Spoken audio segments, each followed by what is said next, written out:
오늘 이제 우리는 또 한 해를 보내고 이제 새해를 시작을 하게 됐습니다. 우리 지난 한 해도 코로나 속에서 보냈습니다. 온라인 예배와 현장 예배를 오가면서 보냈고 또 삶의 자리에도 코로나 영향을 그대로 받고 있죠. 저도 주변에서 코로나 확진된 어린아이들을 많이 보았고요. 또 연세 많으신 어르신들 중에 확진되고 또 안타까운 소식들도 자주 들었습니다. 이런 상황 속에서 우리는 어떤 계획을 세울 수 있을까요? 어떤 분들은 이런 상황 속에서 계획을 세우는 것 자체가 어렵다고 마음을 털어놓기도 했습니다. 오늘과 같은 현실 속에서 시편 37편의 권면은 정말 큰 힘이 됩니다. 오늘 한 해를 마감하고 또 새로운 한 해를 시작하는 시간에 이 시편의 말씀을 통해서 위로와 권면을 우리가 함께 받았으면 좋겠습니다. 우리 23절과 24절을 한 번 더 다 함께 읽어보겠습니다. 우리 소리를 내서 각자 있는 자리에서 함께 읽어보겠습니다. 여호와께서 사람의 걸음을 정하시고 그의 길을 기뻐하시나니 그는 넘어지나 아주 엎드러지지 아니함은 여호와께서 그의 손으로 붙드심이로다. 아멘. 아멘입니다. 우리의 걸음을 정하시는 분은 하나님이십니다. 우리의 걸음을 정해주실 뿐만 아니라 정해주신 대로 걸어가는 우리의 믿음의 길을 또한 기뻐하신다 하십니다. 하나님께서 우리의 걸음을 정하신다는 것은 우리를 향해서 하나님이 계획을 가지고 계시다는 거죠. 여러분, 하나님은 여러분을 향해서 계획을 가지고 계십니다. 그리고 그 계획은 아주 구체적입니다. 우리의 걸음을 정해주십니다. 우리 삶의 자리에 아주 밀접하게 자세하게 우리가 살아가는 삶을 하나님이 한 걸음 한 걸음 정하고 계십니다. 하나님께서 정하신 그 길에는 하나님의 기뻐하심도 함께 있습니다. 천지를 창조하실 때 보시기에 좋았더라 하신 그 하나님께서 오늘 우리의 길을 기뻐하시는 것입니다.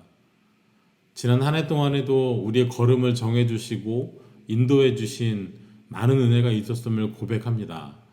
또 새로운 한 해에도 여러분의 걸음을 정해주시고 기뻐하시는 은혜가 있을 것을 믿으며 또한 기대합니다.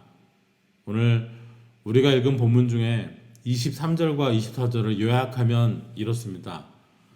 당신의 걸음을 하나님이 정하십니다. 하나님은 당신의 길을 기뻐하십니다.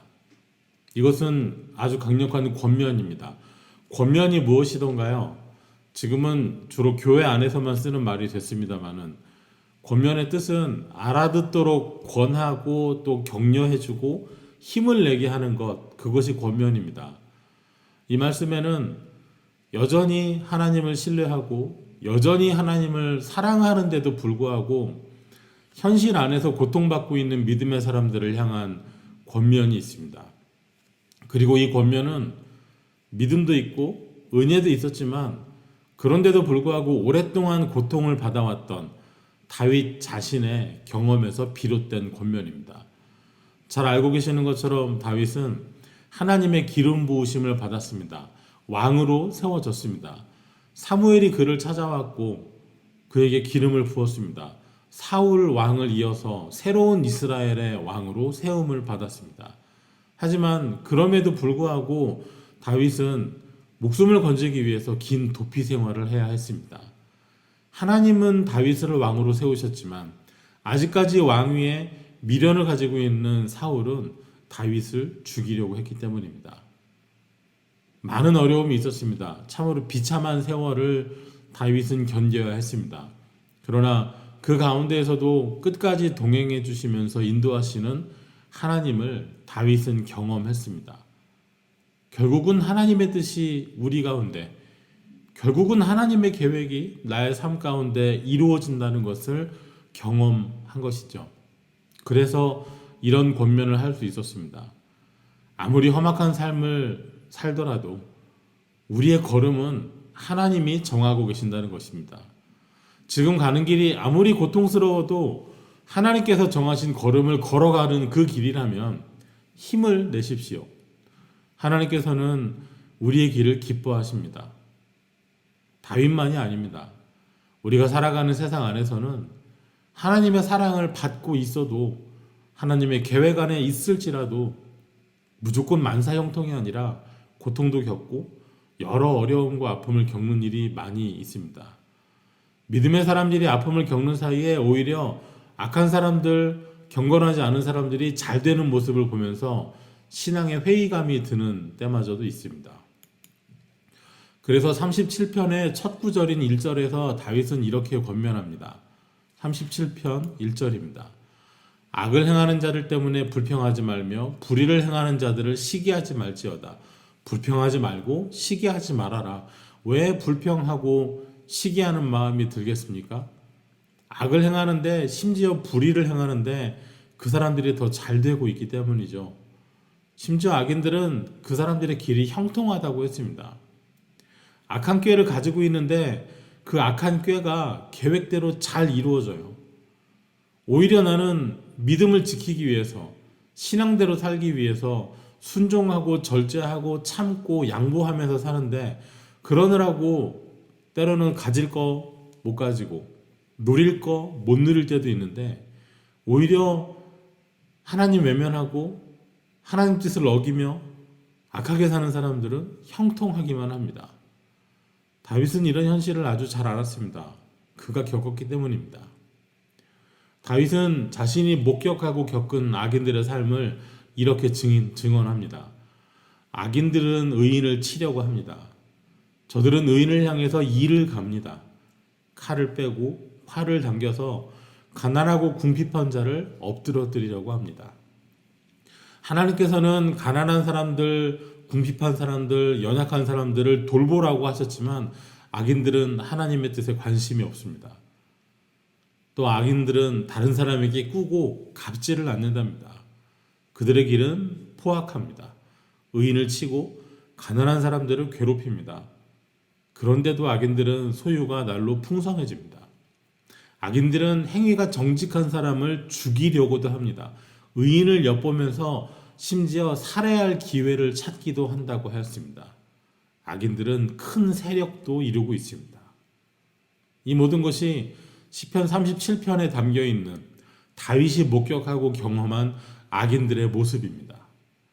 하나님께서 이 모든 악인들을, 이 세상의 부조리를 당장에 심판해 주시면 좋겠습니다. 악인들은 하나님 앞에 지금 심판을 받아서 엎드러지고, 고통을 받던 의인들의 손을 하나님께서 지금 들어주시면 좋겠습니다. 하지만 우리 눈앞에 여전히 의인들은 고통이 있고 악인들은 잘 됩니다. 회의감, 흔히 말하는 박탈감이 느껴지지 않을까요? 그래도 끝까지 인내해야지, 내가 믿음으로 살아봐야지 하는 마음하고, 대체 이 믿음을 지키면서 말씀을 따라가는 것이 무슨 소용이, 무슨 의미가 있는가, 이 두 가지 생각 중에 어떤 생각이 마음속에 자리 잡기가 쉬울까요? 믿음의 삶에 주어지는 상급은 지금 당장 우리 눈앞에 안 보이는 게 더 많지요. 그런데 악인들의 소유는 늘어만 가고 그들의 지위와 보상은 풍성해 보이니 분이 나기도 하고 노가 일어나기도 하고 불평하고 시기하게 될 법도 합니다. 상황이 이쯤 되면 뭔가 새로운 계획이 필요해 보이기도 합니다. 삶의 방식을, 삶의 길을 좀 바꾸면 어떨까 싶은 생각이 들기도 합니다. 지금까지는 말씀에 순종하며 이렇게 지내봤는데 이런 삶을 더 유지하는 것이 무모해 보이기도 합니다. 이제까지는 하나님 생각해서 이렇게 살았는데 더는 곤란하지 않나 하는 생각이 들기도 합니다. 그러나 시인은 말립니다. 만류해요. 그러면 안 된다고. 아무리 악인의 것이 좋아 보여도 믿음의 길을 벗어나지 말라고 권면합니다. 37편에는요, 불평도 있고 시기도 있고 분노도 있습니다. 그런데 이 감정들이 악인의 것이 아니에요. 오늘 이 37편 말씀 안에서 악한 사람이 불평하고 악한 사람이 시기하고 악한 사람이 분노하는 게 아닙니다. 불평과 시기가 악인들만의 특징이 아닌 거죠. 악인들이 잘 되는 거 보면서 의인도 이런 감정을 느낍니다. 믿는 사람들도 불평해요. 믿는 사람들도 시기하는 마음 듭니다. 나보다 다른 사람이 잘 되는 거, 같은 믿음의 사람이 잘 되는 것도, 그거 보는 것도 때로는 힘든데 악한 사람이 잘 되는 거 보면 시기하는 마음 들기도 합니다. 하지만 오늘 말씀은 불평하지 말라고 합니다. 시기하지 말라고 합니다. 분을 그치고 노를 버리라고 합니다. 그런 마음 드는 것 자체를 부정하다고 하는 게 아닙니다. 하지 말아야 하는 이유가 있습니다. 그쳐야 하고 버려야 하는 이유가 있습니다. 오히려 악을 만들기 때문입니다. 8절 말씀이 이렇습니다. 분을 그치고 노를 버리며 불평하지 말라. 오히려 악을 만들 뿐이라. 오늘 말씀은 불평과 시기 대신에 분노 대신에 이렇게 하는 것이 좋습니다 라고 권면해 줍니다. 시기하는 대신에 불평하는 대신에 하나님을 더 굳게 믿고 선한 일을 하라고 합니다. 아무리 힘이 들어도 시기하고 분노가 가득 차도 오히려 하나님을 기뻐하라고 합니다. 길을, 우리가 살아가는 방식을 하나님께 맡기라고 합니다. 더는 이렇게 살면 안 될 것 같지 않은가? 삶의 방식을, 우리 인생길을 좀 바꿔야 하는 거 아닌가 고민하지 말고 인생의 길을, 발걸음 걸어가는 그 길을 하나님께 맡기라는 것이죠. 하나님 앞에서 잠잠히 참고 기다리라고도 권면합니다. 그런데 이 권면대로 사는 것이 정말 쉽지는 않아 보입니다. 나는 믿음대로 살아도 힘들고 손해보는데 믿음은커녕 하나님 앞에 죄짓고 가난한 사람 괴롭히고 의인을 해치려고까지 하지만 더 잘되고 날마다 소유가 늘어나는 악인들의 모습을 두 눈으로 보면서 분을 그치고 노를 버리고 불평하지 말고 하나님 앞을 떠나지 말고 잠잠하게 참고 기다리는 것은 쉬운 일은 아닙니다. 악인의 형통을 보면서 속이 상할 대로 상해버린 믿음의 사람에게 원망과 불평, 시기와 분노로 믿음의 길이 위태로워지고 있는 사람에게 오늘 말씀은 섣부른 계획이나 부질없는 행동보다는 하나님 앞에서 잠잠히 참고 기다리며 불평하지 않는 것이 더 좋다고 권면합니다. 만약 여러분이 이 시편 속의 상황에 있다면 어떤 마음으로 어떤 계획을 세우시겠습니까? 뭘 할 수 있을까요? 어떤 계획을 세울 수 있을까요? 이제부터 발걸음을, 삶의 방식을 성경의 표현대로 하면 우리는 어떤 길을 앞으로 걸어가야 할까요? 오늘 우리가 살고 있는 이 오늘의 현실 안에서 우리가 새해를 맞이하면서 우리는 어떤 길을 계획하고 걸어가야 할까요? 새해를 앞두고 여러분이 계획하고 있는 여러분의 길은 어떤 길인가요? 본문 속의 의인에게는 세상의 상식으로 보면 뭔가 대책이 필요해 보입니다. 악인들은 이를 갈면서 의인들을 치려고 합니다. 칼을 빼고 활을 당기고 있습니다. 뭔가 믿음이 무조건 능사는 아닌 것 같아요. 그러나 그런데도 오늘 말씀은 참으라고, 잠잠히 기다리라고 말합니다. 그러면서 하나님께서 직접 우리의 걸음을 정해주신다고 권면하는 것입니다. 하나님께서 우리의 걸음을 정하여 주실 것입니다. 우리를 인도하실 것입니다. 우리에게 정하신 발걸음을 믿음으로 한 걸음 한 걸음씩 따라갈 때 우리의 길은 하나님의 기쁨이 될 것입니다. 안개가 아주 짙게 낀 길을 걸어보신 적이 있나요? 언젠가 산을 오를 때 정말 안개가 짙게 낀 적이 있었습니다. 앞이 보이지 않습니다. 내가 가려고 하는 목적지도 능선도 보이지 않습니다. 그래서 못 갈 것 같거든요. 하지만 바로 한 걸음 두 걸음은 보여요. 한 걸음 가면 또 한 걸음 앞이 보입니다. 또 한 걸음을 가면 또 한 걸음 앞이 보입니다. 앞이 잘 보이지 않아도 우리의 이 걸음이 하나님이 정하신 걸음이라면 하나님을 믿고 의지하면서 한 걸음씩 내딛기를 바랍니다. 우리의 길을 하나님 기뻐하시기 때문입니다. 우리 때로 넘어질 수도 있겠으나 끝내 엎드러지지는 않을 것입니다. 왜냐하면 하나님의 손이 우리를 붙들어 주실 것이기 때문입니다. 오늘 시편은 증거합니다. 악인들의 형통함은 아무리 커 보여도 풀이 베어지고 말라버리는 것처럼 결코 영원하지 못하다고 증언합니다. 이를 갈면서 칼과 활로 나오는 악인을 상대하기 위해 똑같이 이를 갈면서 칼을 들 필요는 없는 것이지요. 11절 말씀입니다. 그러나 온유한 자들은 땅을 차지하며 풍성한 화평으로 즐거워하리로다. 결국 땅을 차지하는 것은 악인이 아니라 악인을 더 큰 악으로, 저들보다 더 큰 칼로, 더 큰 힘으로 제압을 한 누군가가 아니라 온유한 자들입니다. 여전한 믿음으로 하나님이 정하신 걸음을 걸어온 사람들이 이런 복을 누립니다. 지금 당장은 악인들이 더 잘 될 수 있습니다. 믿음의 사람들이 궁지에 몰리고 더 큰 어려움을 겪을 수 있습니다. 악인의 부유함 앞에서 의인이 가진 믿음은 사실 초라해 보이기도 합니다.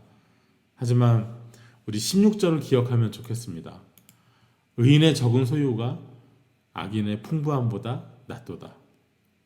의인은 비록 적게 소유했을지라도 그에게는 악인에게는 없는 것이 있습니다. 바로 하나님과의 관계입니다. 하나님께서 의인들을 붙들어 주시는 것이죠. 19절의 말씀처럼 환난이 있을지라도 부끄러움을 당하지 않습니다. 기근의 날에도 그들은 풍족함을 누릴 것입니다. 믿음의 사람이 넘어질 때 하나님께서는 그의 손으로 믿음의 사람들을 붙잡아 주실 것입니다. 넘어져 있어도 아주 쓰러지지 아니하도록 일으켜 세워 주실 것입니다. 때로 무릎을 꿇을 수도 있겠습니다. 하지만 무릎 꿇은 그 자리에서 기도함으로 주의 손을 붙잡고 다시 일어나게 될 것입니다. 하나님이 주시는 보상은 일시적이지 않습니다. 주님의 보상은 영원한 보상이죠. 결국 악인들은 끊어지고 의인은 땅을 차지하고 영원히 살 것입니다. 새로운 한 해가 다가오고 있습니다. 주님 안에서 은혜 가운데 새로운 계획들을 세우시기 바랍니다. 계획을 세우되 우리 발걸음을 정해주시는 하나님을 꼭 기억하면 좋겠습니다.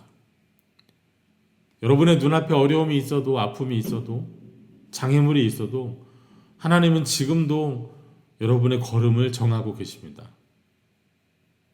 그래서 우리가 꼭 해야 하는 것이 하나 있는데요.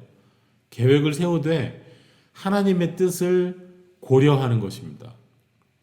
우리가 세우는 계획에 하나님의 계획이 낯선 개입이 되면 안 되겠습니다. 내가 세운 계획에 이제까지는 고려하지 않았던, 이제까지는 생각하지도 않았던 하나님의 뜻이 어느 날 갑자기 내 계획 가운데 끼어드는 갑작스러운 변수처럼 돼서는 안 되겠습니다. 하나님께서 우리의 걸음을 정하시고 인도하신다는 사실을 처음부터 기본으로 생각하고 그 뜻을 묵상하는 가운데 계획을 세우면 좋겠습니다. 하나님의 계획은 내 계획에 예상치 못한 변수가 아니라 내가 가장 먼저 기뻐하고 따르고 순종해야 하는 것임을 기억해야 할 것입니다. 잠언 16장 9절의 말씀입니다. 사람이 마음으로 자기의 길을 계획할지라도 그의 걸음을 인도하시는 이는 여호와시니라. 맞습니다. 우리 마음속에 아무리 구체적이고 체계적인 계획이 있을지라도 우리 걸음이 앞으로 나아가게 되는 것은 하나님에 의해서임을 깊이 인정해야 하겠습니다. 잠언 3장 6절 말씀도 기억하면 좋겠습니다. 너는 범사의 그를 인정하라. 그리하면 내 길을 지도하시리라. 새로운 한 해를 맞이하면서 이 말씀들을 기억하시고 하나님께서 정하시는 발걸음들을 소중하게 여기며 그 은혜의 길을 잘 걸으시기 바랍니다. 오늘 다윗은 자신의 인생 경험을 근거로 내가 만난 하나님을 토대로 믿음을 권면합니다. 부당한 현실 속에서 원망이나 불평, 시기와 분노로 발걸음을 어지럽히기보다는 하나님 앞에 인내하고 뜻을 구하면서 계속해서 믿음을 소유할 것을 권고합니다. 악인의 칼날 앞에서 어떤 계획을 세울 수 있을까 걱정도 되겠지만은 우리의 걸음을 정하시는 분은 하나님이시고 비록 넘어질지라도 친히 붙잡아 주시는 하나님을 신뢰하라고 권합니다. 오늘 이 권면을 받으시기 바랍니다. 하나님께서 여러분의 걸음을 정하고 계십니다. 함께 하실 것입니다. 인도해 주실 것입니다. 넘어지더라도 괜찮습니다. 주님께서 그 손으로 붙잡아 주실 것이기 때문입니다.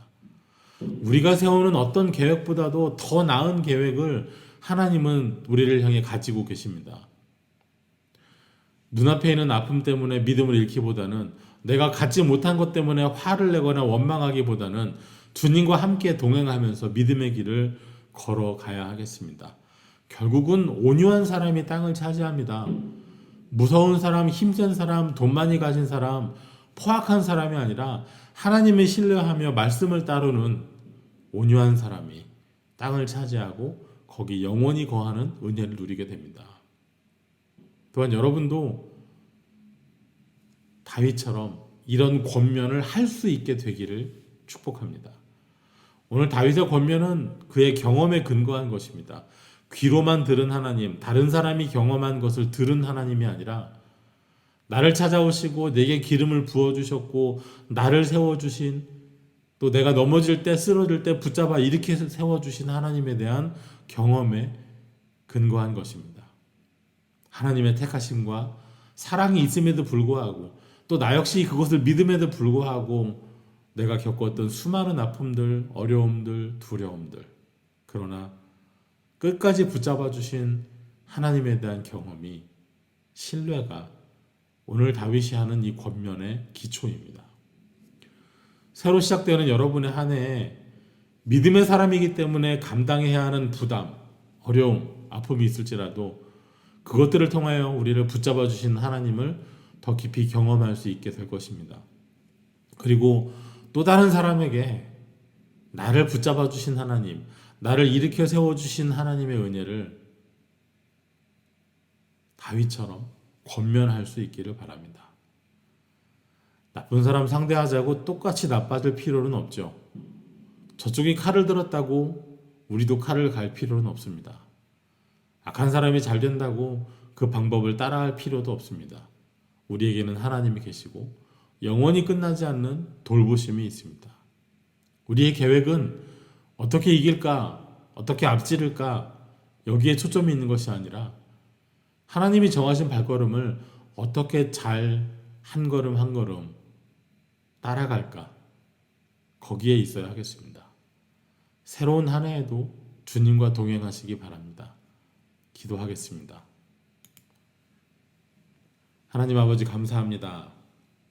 지난 한 해 동안에도 우리의 걸음을 정하여 주시고 기쁘신 뜻대로 인도하여 주셨음을 고백합니다. 때로 우리의 걸음, 정하여 주신 계획을 벗어나고 싶고 또 멈추고 싶을 때도 있었습니다. 그러나 때마다 부어주시는 은혜가 있어서 오늘까지 멈추지 않고 걸어왔습니다. 주신 은혜에 감사합니다. 다가오는 새해에도 하나님께서 우리의 걸음을 정하여 주실 것을 믿습니다. 믿음으로 걷게 하여 주옵소서. 우리 걷는 이 길이 은혜의 길이 되게 하여 주시옵소서. 감사와 평강과 축복의 길이 되게 하여 주시옵소서. 주님의 기쁨을 날마다 누리는 새로운 한 해가 되게 하여 주시옵소서. 예수님 이름으로 기도하옵나이다. 아멘.